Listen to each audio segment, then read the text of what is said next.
everyone! Today when I post this, it will be my 21st birthday. The 4th of July is my 21st and I'm filming this a couple days before because I just thought I'm gonna forget and I haven't missed a Tuesday yet. So I was like, gonna stay consistent, gonna think ahead. So it's currently Sunday afternoon.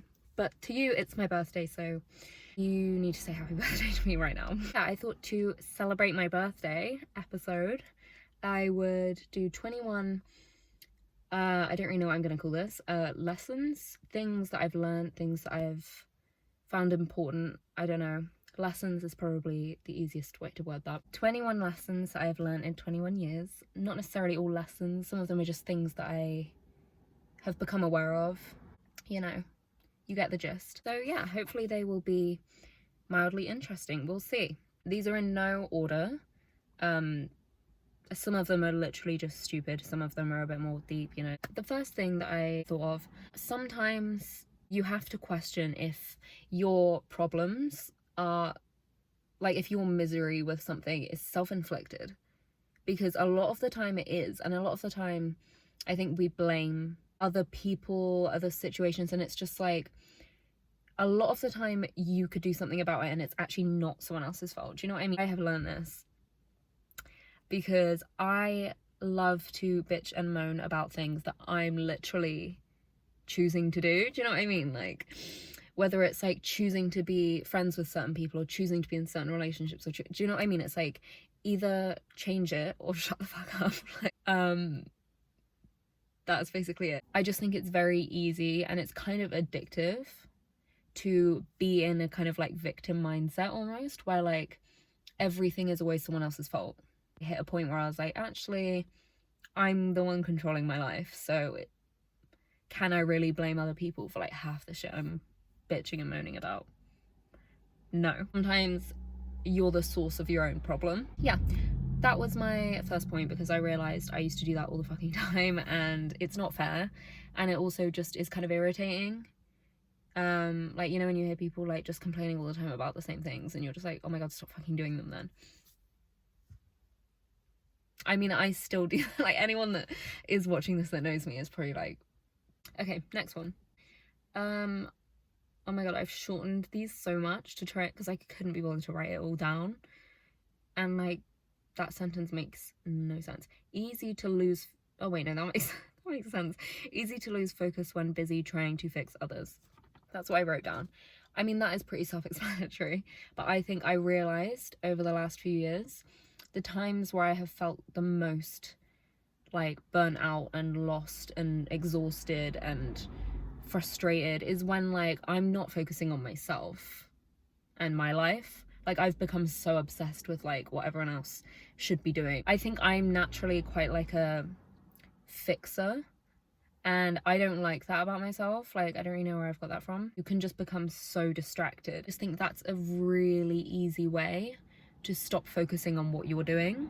And sometimes it's probably like that's why you're doing it, if you know what I mean. Like, sometimes you need a distraction from something, so you just like hone in on everyone else's problems. But like, I've just realized it's a really, really slippery slope. Like, hopefully that made sense. I don't really know what I just said, but I'm gonna move on to the next point. This one, I still need to hear this all of the time because I'm so bad at this. How important it is to actually live in like the phase that you're in right now, instead of thinking about how everything's gonna play out, who's gonna be in your life, who's gonna stay, who's gonna go, where you're gonna be. Like, you could live like that forever and never be present. And I think I'm awful at staying present. Like, I'm always thinking like 10 miles ahead. That's not the phrase, 10 steps ahead. And I think I just realized like so many chapters in my life that I was like so concerned about like how they're gonna pan out and what's gonna happen and blah blah blah. Like, now they're just like memories, and like it's not that fucking deep. Do you know what I mean? Like, I kind of wish I enjoyed them more instead of thinking about like what's gonna come of everything. I wish I was just like enjoying it and taking the experience for what it was at the time, rather than like being in my head the whole time. I just feel like whatever stage that you're in right now, just like make an effort to be in that stage. Next one is, the majority of the things that I stress about turn out to become not an issue. This may not be an issue for a lot of people. Like, it depends kind of how you're wired, if you are someone who thinks like this. But I will think about how things can go wrong 24/7. Like, it's the anxiety in me, obviously.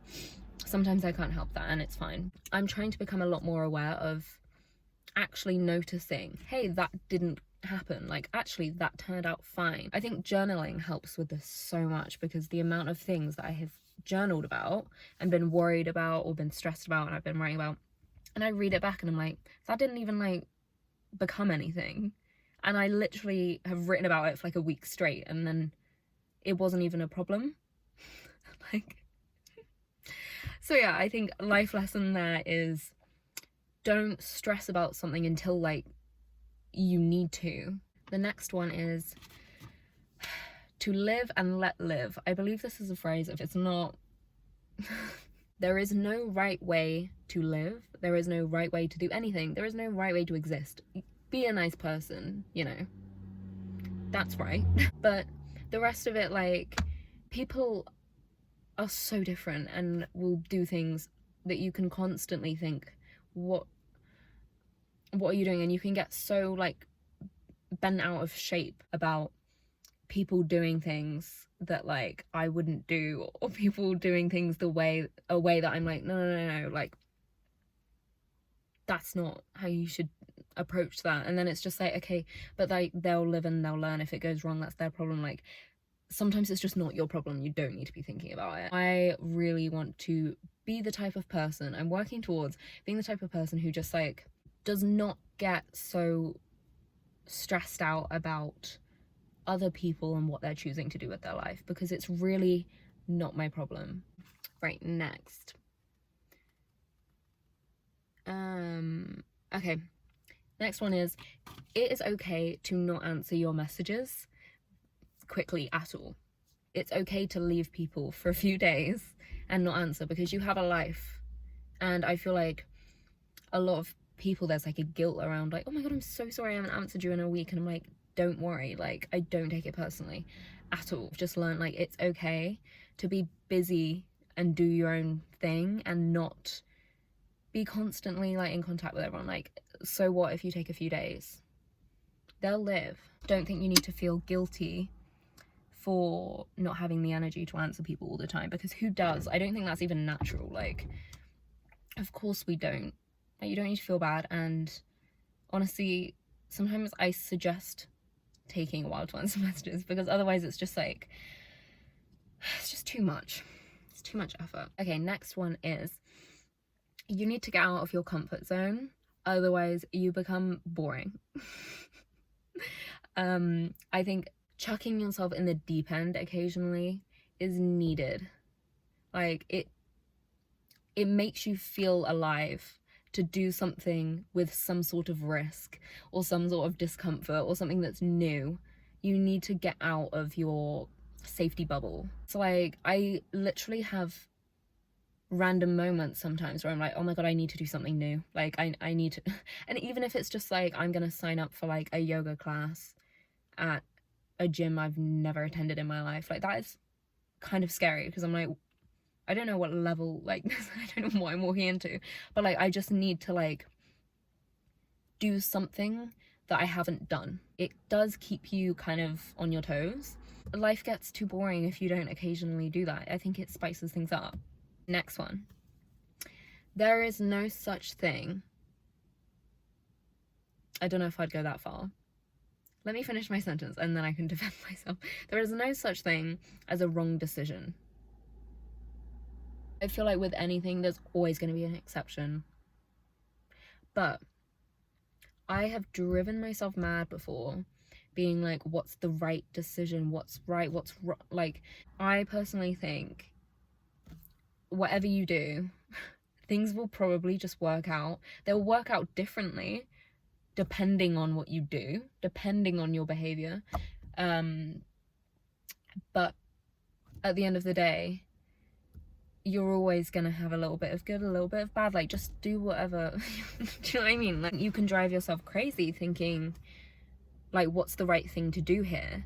And I don't think there always is one thing that's the right thing you should be doing, and if you do the other thing, you've like fucked everything up. Do you know what I mean? Like, sometimes, yeah, you might be like, in hindsight, I shouldn't have done that or whatever, but you're just gonna learn from it. You're not gonna die. Do you know what I mean? Like, again, like, sure, maybe you would. Like, I don't know what your decision, I don't know what this decision you're making is. Whatever choices you make, it's like sliding doors, like the sliding doors effect of, like, whatever decision you make, it will just, the possibilities and what will happen in your life will shift based off of what you do. Life will go on, and you will live, and you will learn, and you will carry lessons with you, and things will play out differently depending on what you do, but they will still just play out, and you will still enjoy your life. And I don't think it's like I've literally driven myself crazy before, being like, if I make the wrong decision here, like, my whole life's just fucked. And I don't think anything is that deep. There is no right decision. Just base it off of what feels good to you, what you think in your best interest. You know what I mean? Like, and sometimes that's all you can do. Like, maybe for you, it's like, I don't know whether to go to uni this year or not. Like, even if you don't, and then you think, I think I should have gone,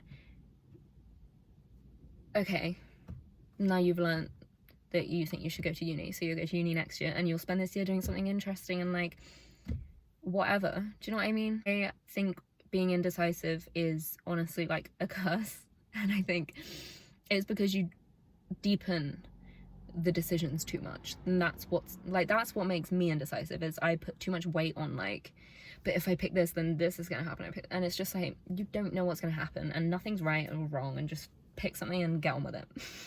Next one is, it's okay to change your mind, whether that's on what you want to do with your life, whether it's who you want to be with, whether, I don't know, anything. If you really wanted something at one point and then you no longer want it, that's fine. And I think that's something we beat ourselves up about, is like, no, this isn't how it's meant to go. Like, I had these plans, blah, blah, blah. And it's like, you're human, and there's so many things changing all the time that no wonder we're gonna change course sometimes, or sometimes like outgrow certain things or whatever. Like, there's no rhyme or reason sometimes, but like, we just change our mind. If you want to randomly wake up one day and be like, I don't want to do this anymore, I'm moving away, I'm doing this, I'm, you know, like, just do it.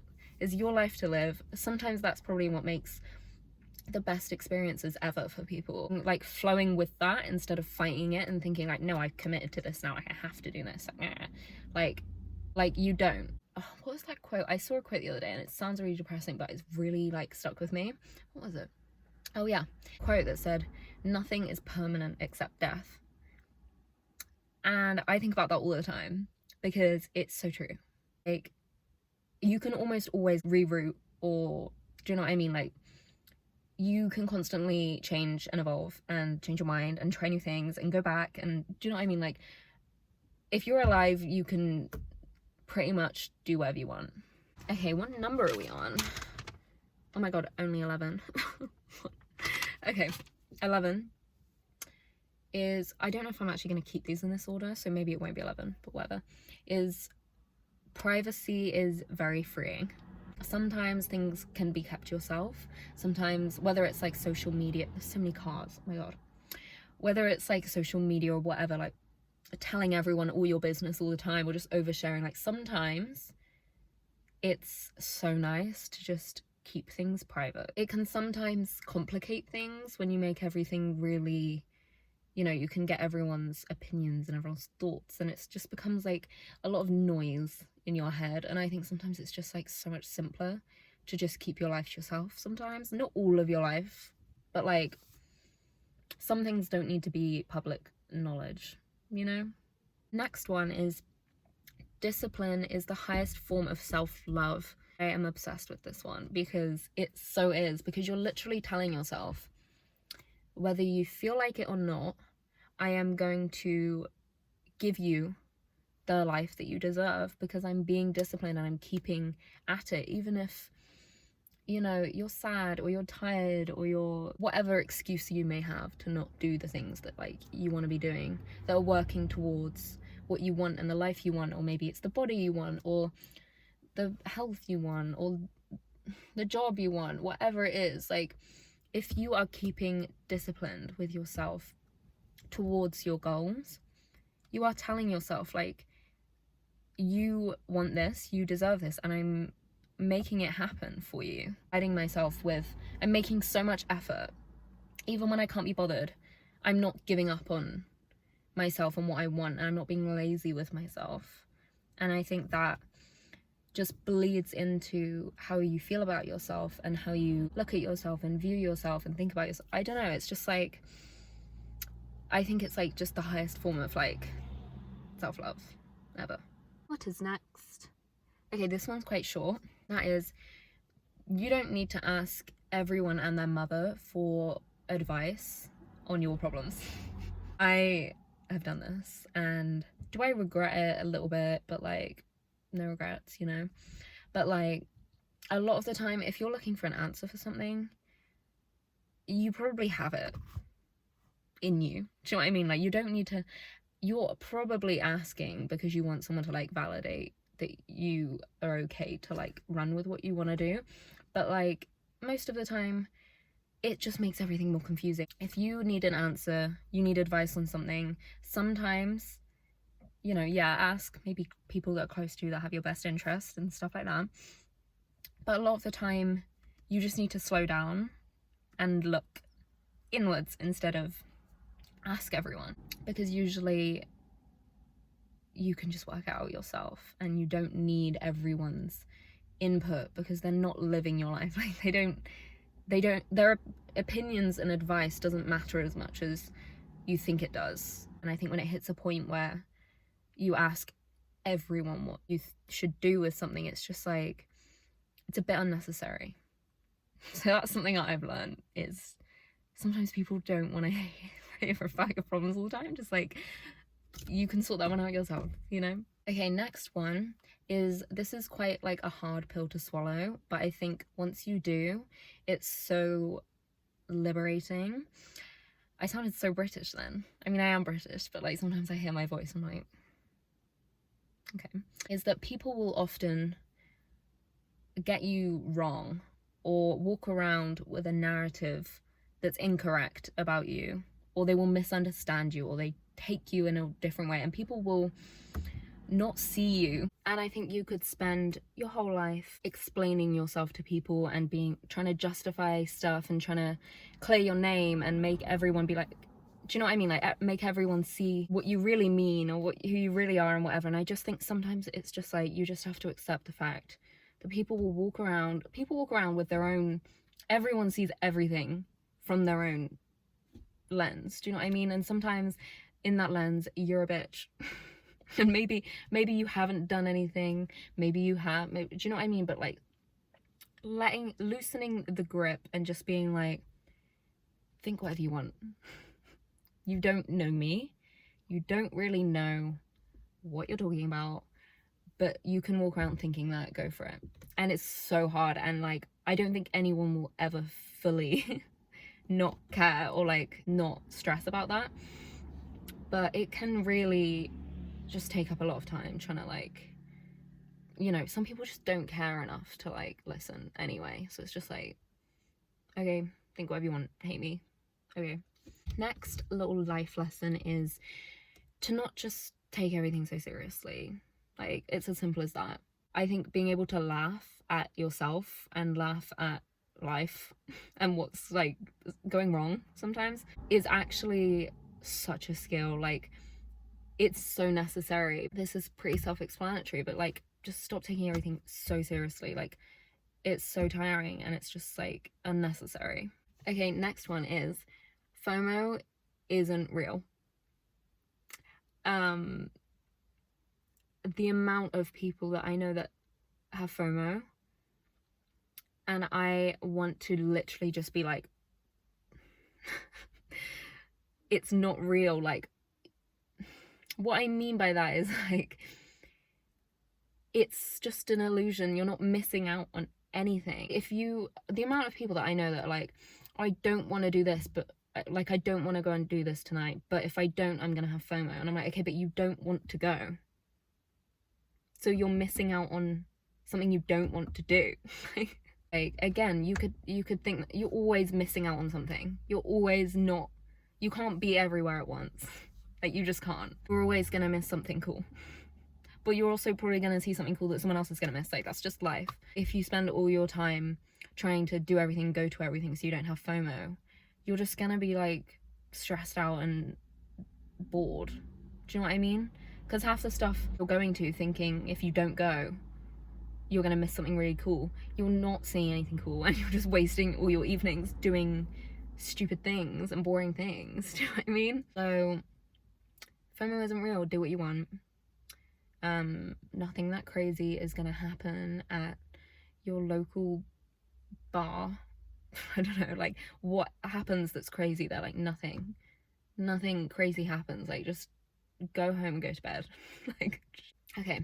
Next thing was, when you grow up, you have seasons, sparse in terms of like friendships. I don't know, I think you have phases where you have really good friends, and you have phases where you maybe just don't really talk to your friends as much, or maybe everyone's busy, or everyone's going off doing different things. Like, I'm in a stage right now where, at my age, everyone is just all over the place and trying to work out what they're doing with their life, and half my friends have moved away for uni, half of them are traveling, half of them are working full-time but are planning on moving away, and it's just like, no one is still. Do you know what I mean? And I think for a while I was like, oh my god, this is so stressful. Like, every time I make friends with someone, they're like, oh, by the way, I'm like moving to Australia next month, and I'm like, okay, I'm literally gonna have no friends. But then it's like, that's fine. Do you know what I mean? Like, it's okay, I think, when you're growing up and when you're like a bit more adult vibes, like, friendships can, it's not as, I feel like when you're younger, it's just like everyone's always available, everyone's doing nothing, everyone is just at home. Whereas when you grow up, it's like, I think it's just an acceptance thing that, like, you're not always going to have a massive group of best friends around you. It's okay to have a season or a few seasons, maybe a few weeks, maybe a few months, I don't know, where you're like, I don't really know who I'd call a best friend right now. Like I said, everything changes in 2-3 years. That won't be the same thing, so it's okay. My next point was, what is it? Nothing is a waste of time. Again, self-explanatory. I think the only time something could be considered a waste of time is when you know it's a waste of time. Do you know what I mean? Like, when you know you've completely outgrown something and you're gaining nothing from it anymore. You've taken all of the lessons and all of the experience, and you're just like stuck and you're staying there. I think that's the only time. But even then, you're learning the lesson of like, it's shit to stay in the same place. Do you know what I mean? Like, you'll learn something. No experience or lesson or trying something is going to be a waste of time. You're always going to learn something. There's that. So there's that. And I think this is my last point. I don't know if that was 21 things. No one count, because otherwise you're ruining my whole video concept. This is maybe my 21st point, is romantic love doesn't need to be on such a pedestal. I don't think. I think platonic, like, friends, and I think family, and like, maybe it's your sister, maybe it's your best friend or whatever, or your mum, like, there's so many types of love, and I think romantic love is always like put on such a pedestal, and I'm like, I get why it's there, but I also think you're perfectly fine without that, and there's so many other places to kind of like fill that void and like to feel love and to love people. And I think if you put romantic love on such like a thing, then like, if it's not there, you're gonna constantly be like in this lack mindset of like, oh, but then you might have like this lovely family and you're just like, not appreciating them enough because they're not a boyfriend. Do you know what I mean? I just feel like sometimes it's like other types of love are overlooked when really like they're just as important. Sometimes they're more permanent. Do you know what I mean? Like your friendships and stuff sometimes last way longer than your relationships. Yet you will spend so much more time thinking about your boyfriend than you would your best friend. Like a lot of people would. And sometimes I just think that's silly. Yeah, I think that is 21 points, lessons, thoughts. Half of them are really self-explanatory, but they were just like honestly the first 21 things I thought of, and I was like, what have I learned? What do I think about things? And I was just like, 21 things. So much thought went into this. Yeah, I hope you enjoyed this video. I'm honestly so tired right now. Like I can't be bothered to keep talking, so bye.